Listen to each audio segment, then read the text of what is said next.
Welcome to Luca is a Billionaire, where the only thing I invest in is your answers.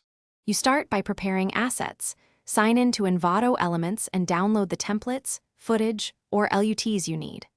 Once downloaded, unzip files and organize them into a single folder so Final Cut Pro can find everything quickly. Then open Final Cut Pro and either create a new library or select the project you'll use. This prevents misplaced media. Make sure your drive has enough free space, and once done, you're ready to import. Use File Import Media to pull assets into your event. Once assets are in your library, focus on integration.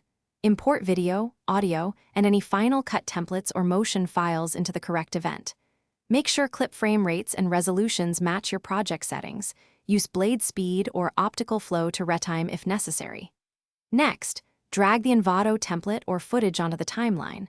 Replace placeholders by selecting title clips and swapping media in the inspector.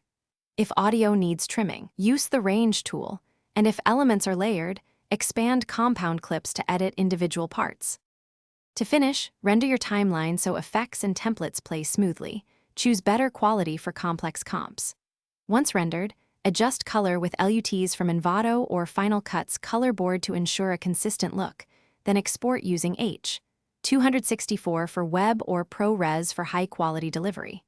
If something breaks, don't panic.